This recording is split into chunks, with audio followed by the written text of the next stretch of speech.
doom-mongers say that the days of enjoying wonderful fast cars on wonderful open roads are nearly over.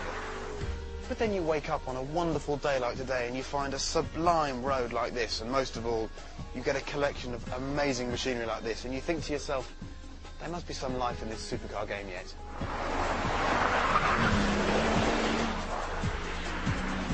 Okay, a brief introduction to the little collection of cars we have for you today.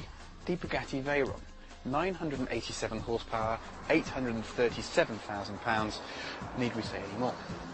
The Audi R8. Engine by RS4, body by someone a bit handy with modelling clay. Pretty, isn't it? The Porsche 997 GT3 RS. 1,350 kilograms, 415 horsepower, very orange, and this one's so light it doesn't even have air conditioning. The Lamborghini Gallardo Superleggera, an orgy of carbon fibre bits. Look at that wing mirror. But someone seems to have taken the baffles out of the exhaust, because you can hear it about 400 miles away. And the Aston Martin DB9 Sport Pack. British, V12, very pretty.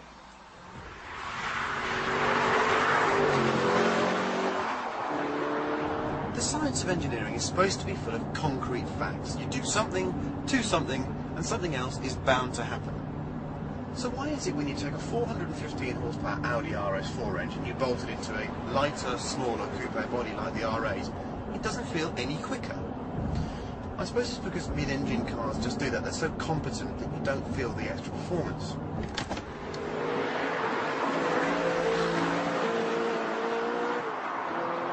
The R8 is a very special piece of kit. It has an exceptional ride. The engine feels just as special here.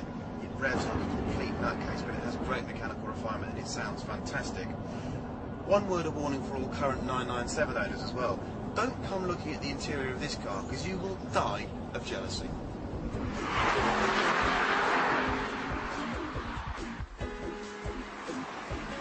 Now, in this company, you could be forgiven for thinking that the Aston really is the odd one out, but it has its own unique appeal. You see, it's a genuine front-engine rear-wheel drive GT, which means it's not as accurate or as pointy as the other cars here, but it will do this.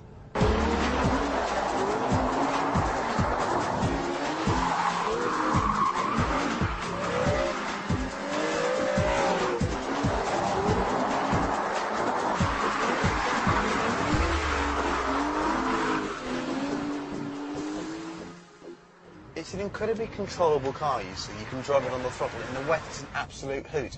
It's very refined, it's very civilised, it's very beautiful. It could be one of the best cars Aston makes. It's mostly forgotten, and we really, really like it.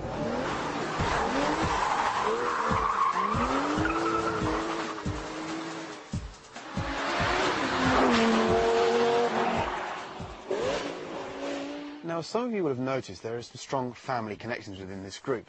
It was under Dr. Ferdinand PX Watch at VW that he purchased Bugatti and created the Veyron project. It was also under his watch that Audi became something desirable, and also then Audi bought Lamborghini. But the two cars here within the Volkswagen group that seem to offer the most similarities visually are the R8 and the Gallardo. However, I'm assured that the only commonalities within the two are transmissions and electrical systems. But it does seem a coincidence that they cover such a similar space on the road, and when you sit in them they feel such similar driving positions, as if they've got the same seating position and the same steering column. Even the steering wheel looks very similar. In fact, I think it is the same thing. But other than that, the cars are quite different. This Superleggera Gallardo is a curious mix, actually.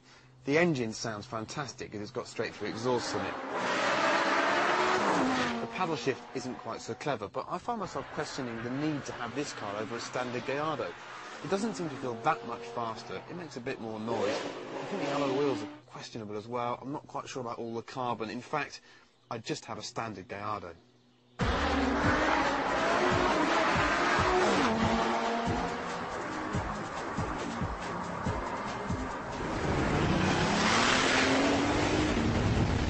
A small amount of science now, just to show you how much faster a Veyron is than a normal car. I'm in an Audi R8, a conventionally fast car, 415 horsepower, 1,500 kilograms or so, and we're about to show you how much quicker a Veyron is. Here we go. To my left there is a Veyron. With Steve Sutcliffe and Jamie Costerfield. Here we go.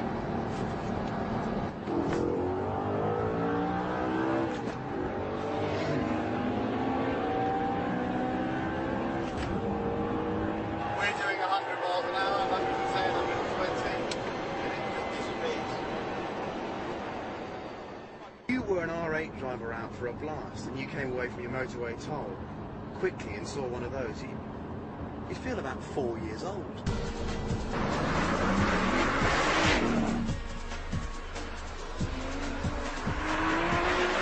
Relative to every other RS model Porsche's ever made, the new GT3 RS 997 is an incredibly refined car. The ride comfort's exceptional. It's not as good as a regular Carrera, but it's still, as you can hear, quite a noisy old girl. And besides, you shouldn't waste your time talking when you could be enjoying driving one of these things.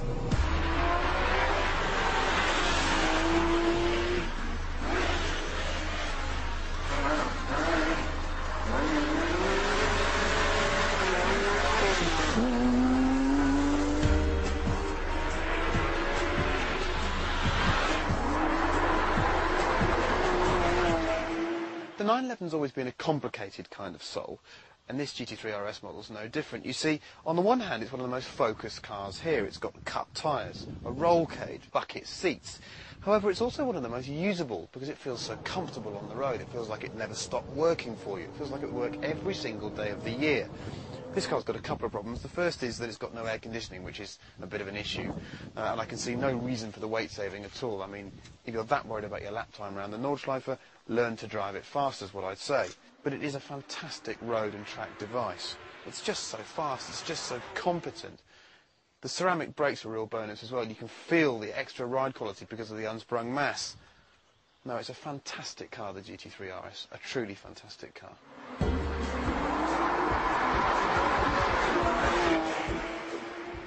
There are no winners and losers in this test. They're an exceptional bunch of cars that do exceptional things.